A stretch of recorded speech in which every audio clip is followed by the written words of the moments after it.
Hello everybody, my name is Dusty Martinez. So I decided to do my final presentation on Latino inequality. Today I'm going to be talking about something that happened in Texas to people crossing the border during 2018. My presentation is called Kids in Cages, and you'll soon see why. Alright, so this clip is a short summary about the reasons why people were mistreated in Texas in 2018, so we're just going to play this really quick. There are around 2,300 kids who have been separated from their parents since what's known as the zero tolerance policy was started by the administration in April.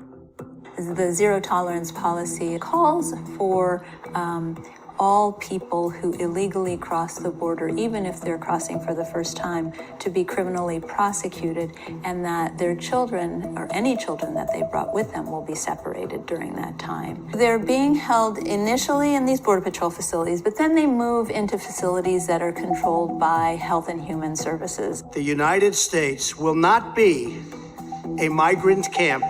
We do not have the luxury of pretending that all individuals coming to this country as a family unit are in fact a family.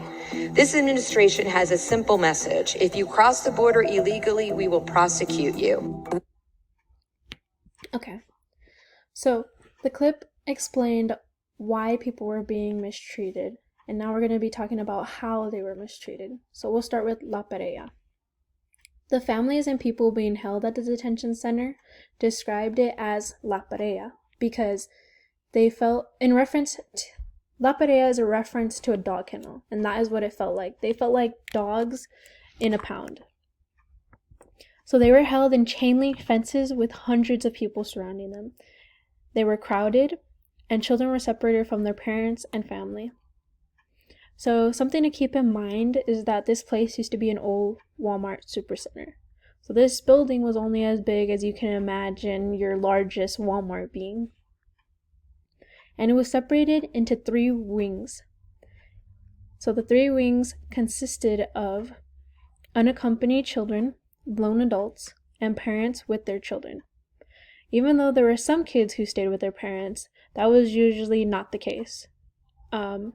Otherwise, they would usually be separated. Alright. So let's talk about the kids. Strangers taking care of each other.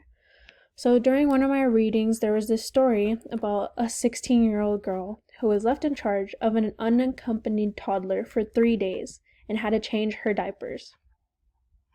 So keep in mind, she had no idea who this kid was, but obviously when you see somebody in need, you want to help them. So she took it upon herself to change this essentially random child's diaper because during this time they didn't have their parents and they usually didn't have very much supervision.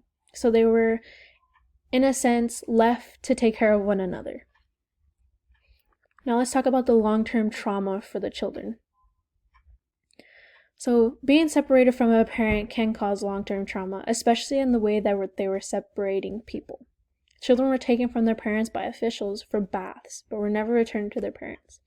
Baths were the excuse that they would use in order to take away the child from their parents without causing hysteria. So, let's think about this for a second. Imagine you're a kid, and somebody comes and takes you and says, oh, okay, we're going to go for a bath really quick. And then your parent says, okay, they say their goodbye, a little quick goodbye, you think that you're going to be coming back. And then with time, you keep asking, where's my mom? When am I going to be coming back? And just imagine the parents on the other end as well, like, where's my child? Where's my child? And it's just a bunch of back and forth. So I can only imagine the type of depression that would be caused on parents and kids and the type of anxiety that they'd probably be going through. Because as it is, they most likely don't even know what's going on during this time for the children. All right. Let's talk about missing. So, 1,500 migrant children. So let's talk about those kids that had entered the U.S. illegally.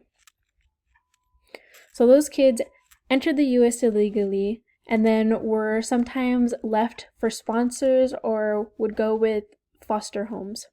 But many of those kids went gone without a track. The government had lost track of these children after they had moved out of the shelters. They had no trace of them. They essentially just went missing and disappeared. So as if the detention facility wasn't bad enough, the outside was bad as well. Either you were inside suffering with hundreds of people, or you were outside and who knows what could possibly happen to you. So the connection that I had made. During one of our week's readings, we had read the Chicano experience. And some things that we learned about was how Chicanos had a bunch of land. They lived the ranchero lifestyle.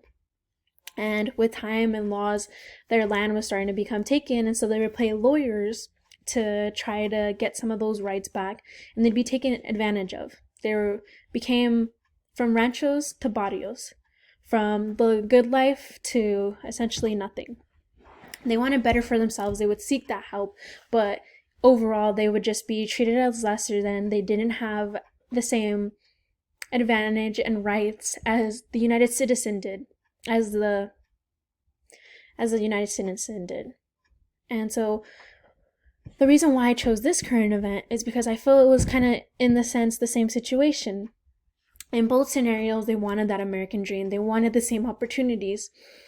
With the current event, they came here for a better life, and they didn't get that. Not only did they not get that, they were treated like lesser than, they were treated like dogs, and they were put in cages. So a way that we can help this or make this a little bit better is by making sure these people's voices are heard. So even though they might not be able to voice their opinions and let their voices be heard, we can do that for them.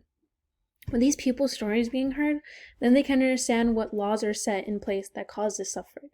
So one thing that was mentioned earlier in the video was the No Tolerance Act. So there's a lot of laws and things that are put in place because we vote on them. And if we can make a difference, obviously not everything can change with the vote, but we can at least try. When you hear about all these things going on in the world, it really makes you want to make a difference in this world. And so if we expose people, we might be able to open up their minds and essentially make a difference in the near future. So these are the citations that I used and where I got all of my information. Thank you for watching.